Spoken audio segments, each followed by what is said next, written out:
10వ తరగతిలో సమితులు అనే పాఠంలోని మరికొన్ని మూల భావనల్ని ఈ వీడియోలో చూద్దాం. సమితులు. ఈ సమితుల్లో కొన్ని రకాల సమితుల గురించి ఇప్పుడు మనం తెలుసుకుందాం. శూన్య సమితి, పరిమిత సమితి,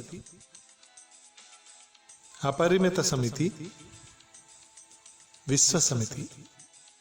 ఈ భావనల్ని మనం ఇప్పుడు తెలుసుకుందాం. ముందుగా ఈ సమితుల రకాల్లో శూన్య సమితి దాని గురించి తెలుసుకుందాం. సమితి అంటే కుండలీకరణాలలో అందులో ఉన్నటువంటి మూలకాలన్నీ రాయబడతాయి జాబితా రూపంలో. సునిర్వచిత మూలకాలు కలిగినటువంటి సమితి ఒక్క మూలకం కూడా లేకుండా ఉంటే, అసలు ఏ మూలకము, సునిర్వచితమైన మూలకం కానీ సునిర్వచితం కాని మూలకం కానీ ఏ మూలకము లేనటువంటి సమితి శూన్య సమితి. ఇప్పుడు దీన్ని జాబితా రూపంలో రాయాలంటే ఎలా రాయాలో చూద్దాం. శూన్య సమితి యొక్క రోస్టర్ రూపం కుండలీకరణాల మధ్యలో ఏమీ లేనటువంటి, కనీసం ఒక మూలకం కూడా లేనటువంటి సమితి శూన్య సమితి యొక్క రోస్టర్ రూపం ఇది.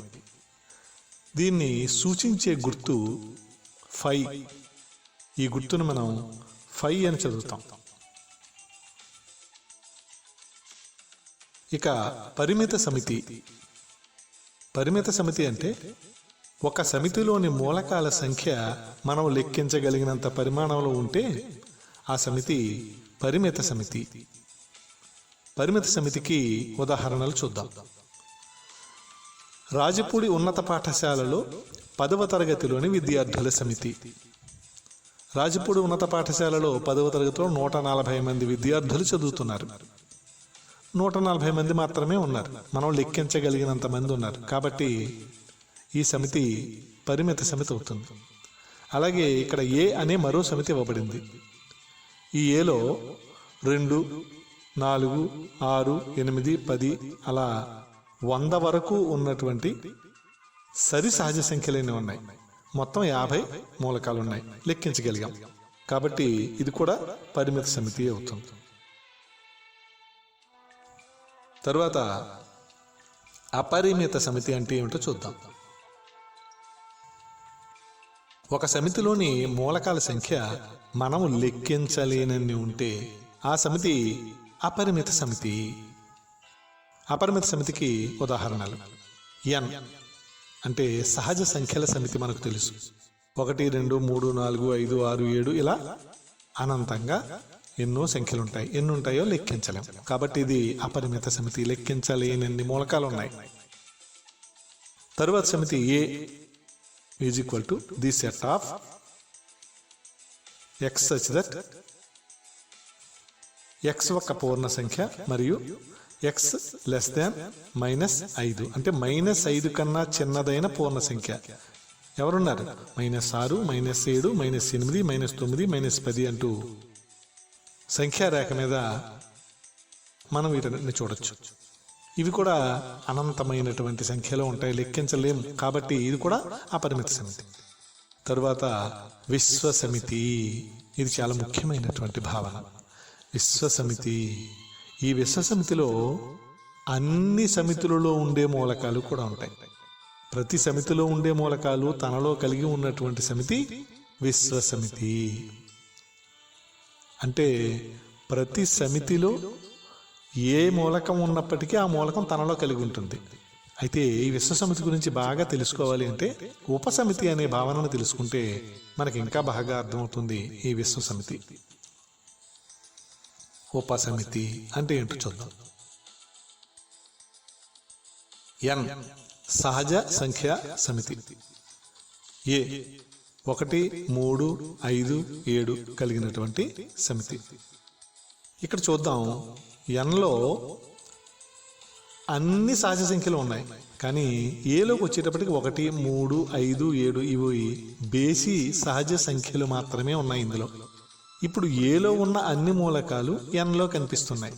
కాబట్టి ఏ అనే సమితిని ఎన్ అనే సమితికి ఉపసమితి అని చెప్తాం.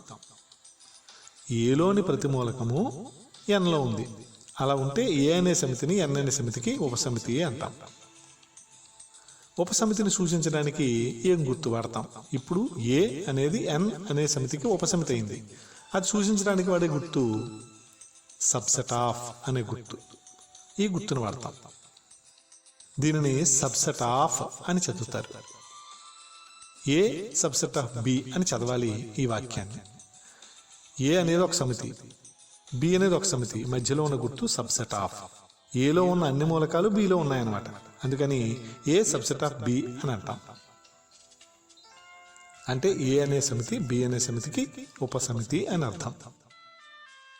ఇక ఏ అనే సమితిని చూస్తే అందులో ఆల్ఫాబెట్ అన్నీ ఉన్నాయి. ఏ బి సి డి ఈ ఎఫ్ నుంచి జెడ్ వరకు ఉన్న అన్ని ఆల్ఫాబెట్ ఆ సమితిలో ఉన్నాయి ఏలో. బి అనే సమితిని తీసుకుంటే ఏ ఈ ఐ ఓ యు అనే మూలకాలు మాత్రమే ఉన్నాయి, అచ్చులు. సి అనే సమితిని ఒకదాన్ని తీసుకుంటే ఇందులో ఏ ఈ H O U S T X అనే మూలకాలు ఉన్నాయి. పి సమితిని ఒకదాన్ని తీసుకుంటే టి ఈ ఎక్స్ ఏ ఎస్ అనే మూలకాలు ఉన్నాయి. టి అనే సమితిని తీసుకుంటే హెచ్ఓయుఎస్సి అనే ఆంగ్ల పదంలోని అక్షరాల సమితి. ఇప్పుడు మనకు ఉన్నటువంటి A B C P T అనే ఈ 5 సమితుల్లో ఏ మరియు బి అనే సమితుల్ని పరిశీలించండి. ఏలో ఆల్ఫాబెట్ అన్నీ ఉన్నాయి, బిలో ఏ ఈ ఐ ఓయు ఉన్నాయి. బిలో ఉన్న అన్ని మూలకాలు ఏలో కనిపిస్తున్నాయి. బిలో ఉన్న అన్ని మూలకాలు ఏలో ఉన్నాయి కనుక బి ఉపసమితి అవుతుంది. ఎవరికి ఉపసమితి అవుతుంది? ఏకి ఉపసమితి. బి సబ్సెట్ ఆఫ్ ఏ.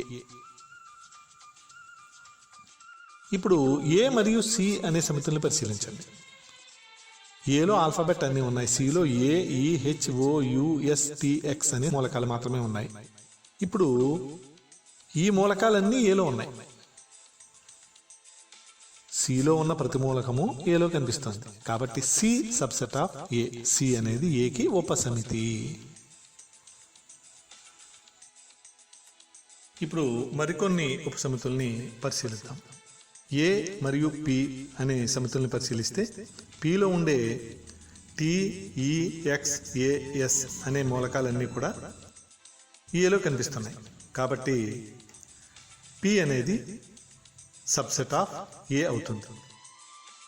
పిలో ఉన్న మూలకాలన్నీ ఏలో ఉన్నాయి కనుక.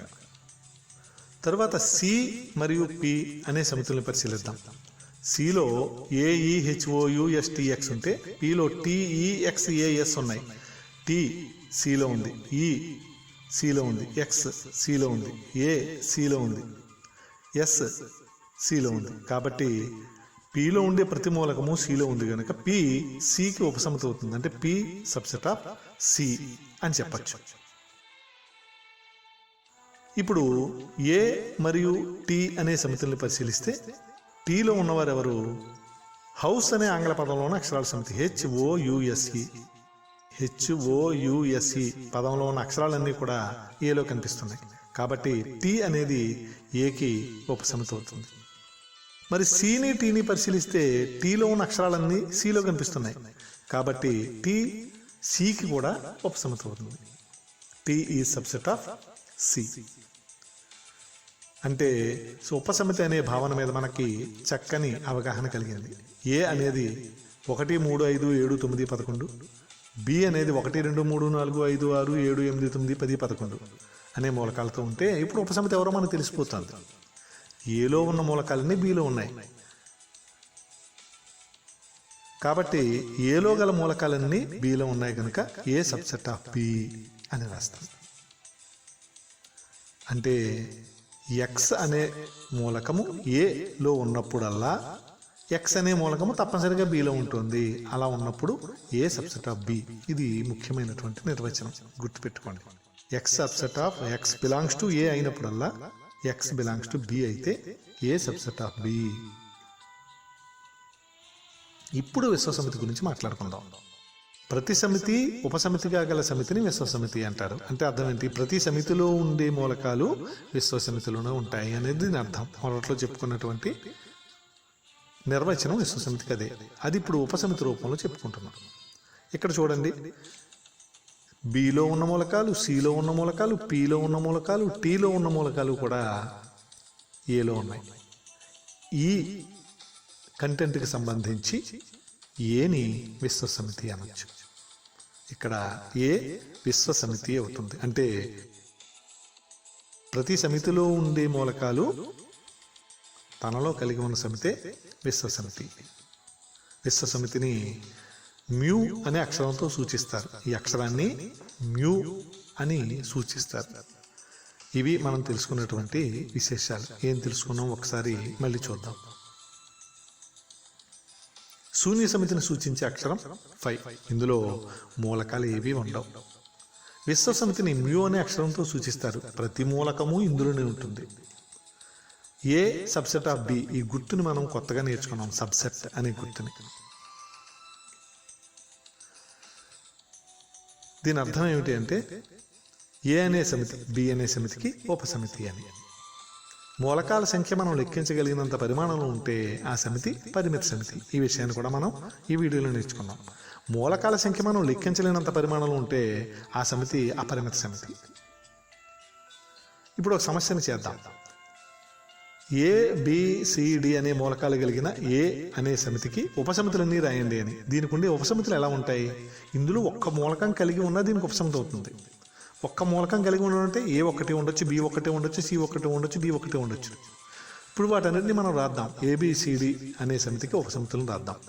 ముందుగా ఒక్కొక్క మూలకం కలిగి ఉన్న సమితులు ఇవన్నీ ఏ బి సి డి.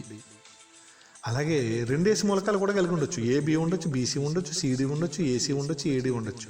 అవన్నీ చూస్తే ఇదిగో ఇలా ఉంటాయి. ఏబి, ఏసీ, ఏడి, బీసీ, బీడి, సిడి. ఇవి కాకుండా రెండేసి మూలకాలు ఉండే సమితులు ఉపసమితులుగా ఏవి దీనికి లేవు. మరి మూడేసి మూలకాలు కూడా ఉండొచ్చు.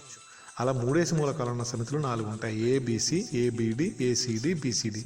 చూడండి, ఇప్పుడు మనం చూస్తున్నటువంటి అన్ని సమితులలోని మూలకాలు కూడా ఏలో ఉన్నవే.